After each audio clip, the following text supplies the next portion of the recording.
আসসালামু আলাইকুম। আজকে আমি ডিফারেন্ট একটা জর্দা রাইস বানিয়ে দেখাবো, যেটাকে পাকিস্তানের ভাষায় মুনতাজান বলে থাকে। এর জন্য প্রথমেই আমি রসগোল্লাগুলো বানিয়ে নিব। এইখানে আমি 1 লিটার দুধের একটু বেশি ছানা নিয়েছি।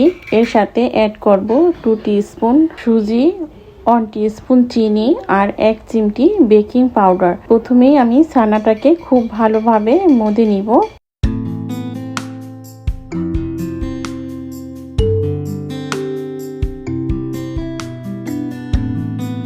হয়ে গেল মধে নেওয়া। এবার আমি শুকনো উপকরণগুলো মিশিয়ে নিব। এবার এই শুকনো উপকরণগুলো ছানার সাথে খুব ভালোভাবে মিশিয়ে নিব।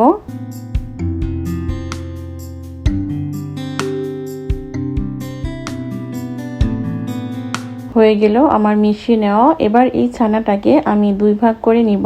আমি এখানে 2 কালারের রসগোল্লা বানাবো, এজন্য এটাকে 2 ভাগ করে নিয়েছি।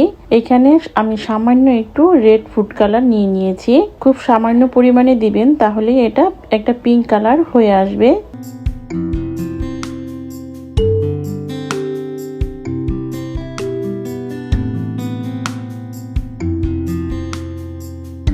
হয়ে গেল। এবার আমি বলগুলো বানিয়ে নিব।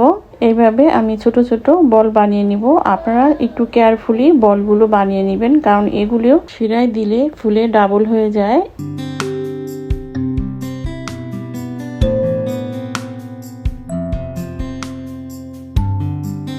এইভাবে আমি সবগুলো বানিয়ে নিয়েছি।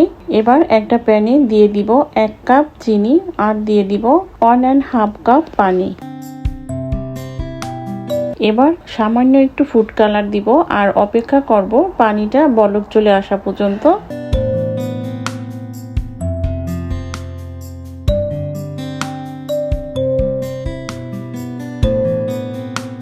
পানিতে বলক চলে আসছে। এখন আমি যে মিষ্টিগুলো বানিয়েছি সেগুলো দিয়ে দিব এই ফুটন্ত পানির ভিতরে।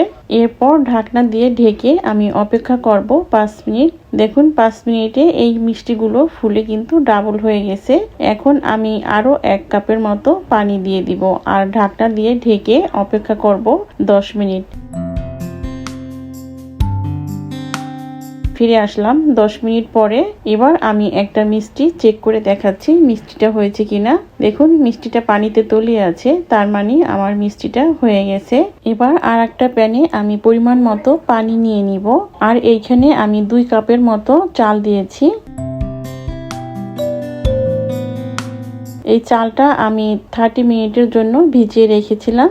এখন আমি লেড়ে চেড়ে নিয়ে অপেক্ষা করব এই চালটা 95% সিদ্ধ হয়ে যাওয়া পর্যন্ত।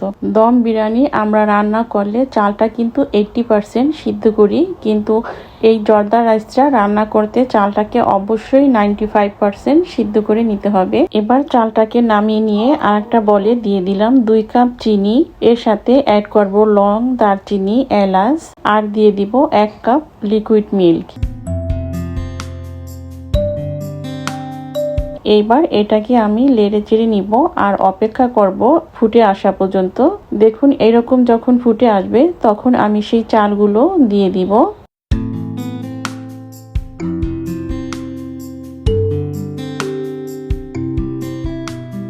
এই চালগুলোকে খুব ভালোভাবে আমি মিশিয়ে নিব।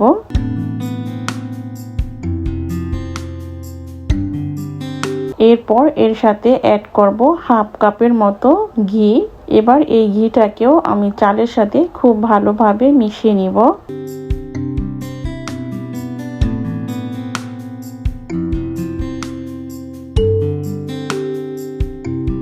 এরপর ঢাকনা দিয়ে ঢেকে আমি অপেক্ষা করব 15 মিনিটের মতো।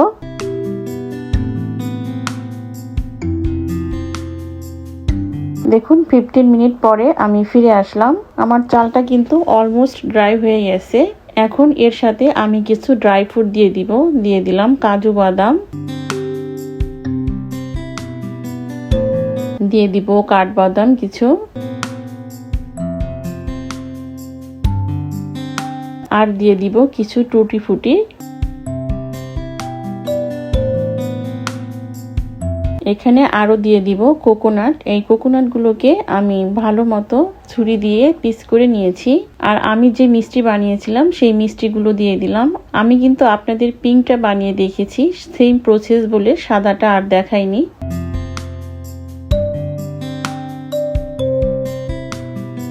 এখন আমি কয়েকটি ফুড কালার নিয়ে নিব।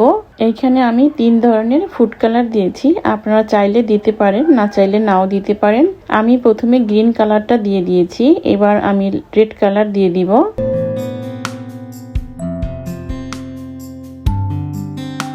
এরপরে কিছু অরেঞ্জ কালার আমি দিয়ে দিলাম। এরপর ঢাকনা দিয়ে ঢেকে চুলার হিটটা একেবারে লো করে দিয়ে এটাকে আমি আরো 5-7 মিনিটের মতো জাল করেছি। এবার এগুলোকে আমি উল্টে পাল্টে দিব।